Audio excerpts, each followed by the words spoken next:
So we just had a great conversation with the Prime Minister and all the premiers. We all congratulated him on his victory, but also congratulated him on how well he did yesterday and the restraint he showed. I don't think I'd have the restraint that he had yesterday, to be very frank, but in saying that, I think it's a good start on a new relationship. I saw President Trump said really kind things when he just tweeted out, so that's good. It's good for the country. It's good for the U.S. Had an opportunity to speak to the U.S. ambassador this morning and get his take on things. I think everyone's feeling relatively good on the meeting yesterday, so that's a good start. We had that conversation with the rest of the premiers. I think Prime Minister Carney did a really good job in really reaching out to the West, and I was pretty blunt. I said, it's time that your government starts showing some love to Saskatchewan and Alberta, because as I said, like the last Prime Minister showed no love, matter of fact, to the contrary. So it's nice that we're heading out there to Saskatchewan for an FMM meeting I think it's on June the 1st and June the 2nd, which is a good olive branch, and had a good discussion. So I'm a big believer of pipelines, big believer of getting rid of C69, and we need to unite this country. And the way we're going to unite this country, as I mentioned to the Prime Minister in front of the premiers, show some love to the people of Alberta and Saskatchewan, and let's start diversifying our trade when it comes to oil. Let's start building pipelines west, east, north, and yes, south as well. But they're getting a discount, by the way. We ship them $100 million worth of oil. They turn it into $300 million and ship it out. I think the number, we're giving them a discount of 20%. Well, let's start shipping it out, because we know, and I've mentioned that to the U.S. ambassador today, that if you take oil off the trade, they have a $50 billion surplus with Canada. And I encourage them, let's start moving forward. Let's sign a deal, and let's bring certainty and build this AmCan fortress that I've been talking about for a number of months. And that was our conversation for the most part. Are you hopeful that you can diffuse the Alberta secession movement with this kind of talk? I mean, I don't know if there was any talk about Premier Smith's potential referendum. Well, I just always say, united we stand, divided we fall, and that was my message today. And let's continue making sure that we unite the country, not divide the country. And I spoke pretty strongly in support of Alberta and Saskatchewan, because they've been ignored for the last 10 years. They've been treated terribly, to be very frank. And I think the new Prime Minister Carney, understands that, and he's going to be out there having great conversations. And just that one move, bringing FMM out to Saskatchewan, that's a big move. So everyone congratulated him on how he performed. Didn't matter what political stripe we came from. Were there any discussions on breaking down interprovincial trade barriers? Yeah, we did. We actually had that discussion. He said by July the 1st, but I said, let's all the premiers, let's get together, at least sign all the MOUs. So, who's coming up in the batting cage? PEI, Saskatchewan. Hopefully, I just text Scott right now and said, hey, let's sign that deal. Even Danielle, we're texting back and forth, and she wants to sign an MOU too. So, we do get along, by the way, just to let you know. We text each other. Quebec, something? I think Premier Legault is working on something right now, but I really encouraged Premier Legault to get that pipeline through Quebec. The last poll I saw was in the high 70s that people want that pipeline. So it's going to help the entire country. We don't have to be so reliant on the U.S. This is a game changer now. This is an opportunity to build ports in the north, no matter if it's through James Bay or through Manitoba up there in Churchill. That's what we have to do to protect our country. We also have to get minerals out of the ground, not just here in Ontario, right across the board. I think the date that we're always looking for is we have to get permits before 2 years and start moving. And that's right across the board for the territories and for the other provinces that have critical minerals. Premier, do you think that the Prime Minister did enough yesterday to get the tariffs lifted? Yeah, I think so.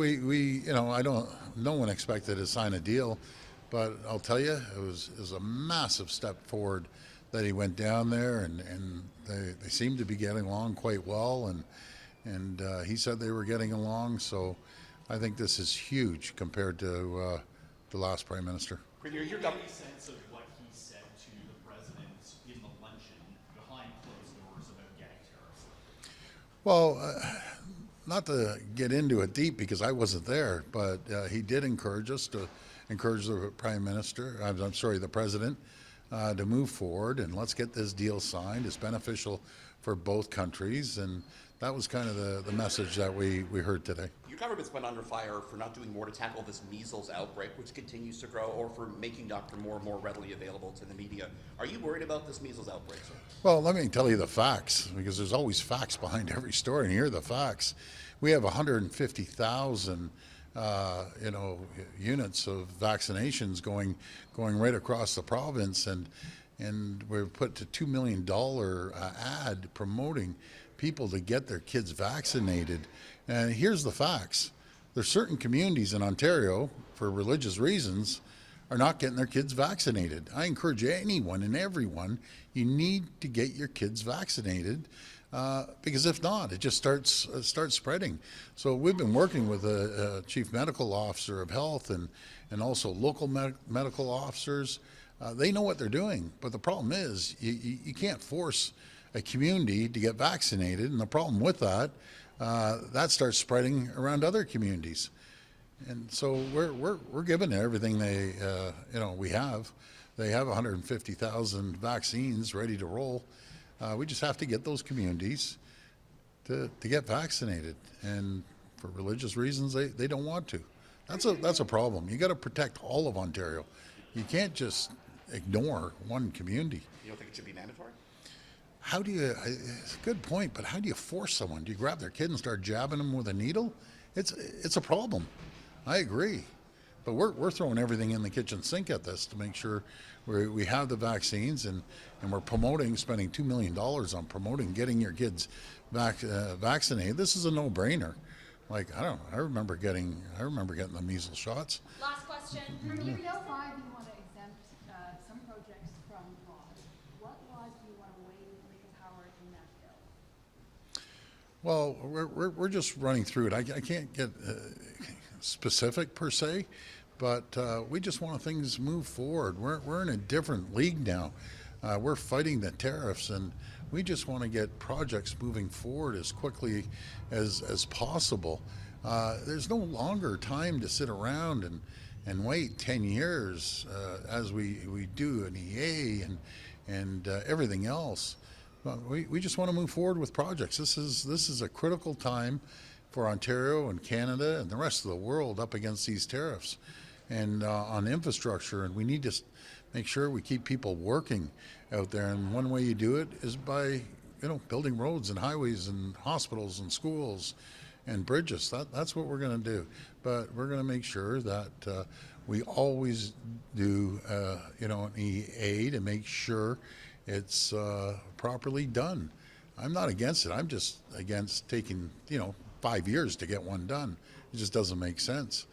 But any other questions, folks? We've stopped to see layoffs. What are you waiting for in terms of unveiling school? On the auto sector, well, hopefully, as we move forward with this deal, hopefully we're going to see no tariffs, so we can reassure the auto workers that they're going to have a job. I'm going to continue fighting to keep that third shift going at General Motors. And then the other area, let's start thinking outside the box. How about military vehicles? We're experts at building vehicles, and General Motors, the union out there, I give them the credit. They're the ones who came up with the idea. And General Dynamics too, light armored vehicles. There's an order pending, and we need the feds to start accelerating these orders. Let's build military vehicles as well. They said they built, I think it was 150,000 during the war. Why can't we continue doing it? So.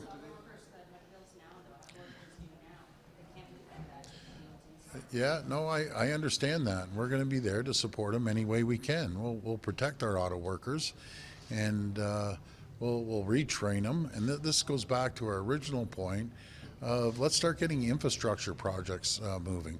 Let's start making sure that the federal government, when it comes to procurement, starts procuring, be it vehicles or ships being built here in Ontario. And that's what we're going to do. There's still a lot of good trade deals. You said Premier Smith wants to sign an MOU. What's stopping her from doing so right now? Oh, nothing. We're just going back and forth on the phone. And I said, Danielle, let's get together and let's sign the MOU. She says, yeah, right on. Let's get it done. Like, we get along. I think there's this big misnomer that we don't get along. I could call her up right now and say, come to Toronto. We'll be going out for lunch. So there's not this big rift that everyone's playing out. I just want to support the people of Alberta and Saskatchewan. They've been ignored for a decade now, and I support them. It's as simple as that. Did the premiers tell her that maybe having a referendum isn't such a great idea against the backdrop of these annexation threats from the United States? You're saying, why did we fall? Yeah. Is that did the premiers No say no one brought that up. Maybe that comes on a private conversation. But we're all meeting on June the 1st, June the 2nd, out in Saskatchewan, and we're all united. I'm telling you we are. I know what you mentioned about Alberta, but we're going to make sure we support the people from Alberta and Saskatchewan that's felt left out over the last 10 years. I'll be 100% behind them. And I want to build those pipelines on one condition. They use Ontario steel. So we got to protect the Did you talk 401 tunnel? Did you talk about the 401 tunnel with the Prime Minister? Yeah. I'm sorry? The leader of the federal Conservatives? Yeah, I think he's asked everyone across the country for a meeting. I have no problem with that.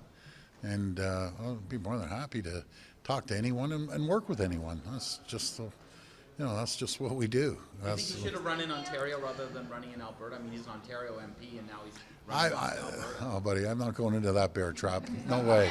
Did the You 401 just go tunnel there. come up? Did the 401 tunnel come up with the Prime Minister? Yeah, so everyone. So what the Prime Minister did, he asked everyone to give him five priorities on large national infrastructure projects, and you saw my letter, and yes, the tunnel's there. I just rattled off our 5 like everyone else was rattling off theirs. But you know what's exciting? I have my finance minister somewhere here. Where is he? I thought he was here. Okay, maybe he's gone now. Okay, anyways, we're going to have a great budget too. And within the budget, as I've always said, and I said this during the election, see, you call. I said, where did my finance minister go? Listening to every word. Anyways, I'm just, first of all, I'm blessed to have a guy like Peter. We're in the best fiscal shape in the entire country because of his leadership. But there's a point. During the election, I said, yeah, these tariffs are going to throw our fiscal plan off a bit. But as I mentioned to Peter before, and every event I go to, you have 2 choices here. Either start cutting and slashing and stop infrastructure projects and stop hospitals and roads and highway. It would be a disaster. Or you have a strong fiscal plan to balance. And I said, hey, never stop infrastructure projects, never stop building schools and hospitals. That's what keeps our economy going. I learned that back in I wasn't around, but World War II, or the 30s when Roosevelt got elected. It's all infrastructure. And so this guy's a champion. He's tight as skin on a grape when it comes to spending your money. And I'll hand it over to the Minister of Money. Thank you, everyone. Well, I'll just say, thank you for those kind words. But, building infrastructure, funding infrastructure, these are long-term assets, and that's why I'm such a big supporter, and the Premier and I are attached to the hip on that. This is how you get the economy more prosperous. This is how you get it more productive, moving goods and people to market. And we'll have a lot more to say, won't we, Premier? Next Thursday at the budget, May 15th. Thank you. Thank you very much, everyone.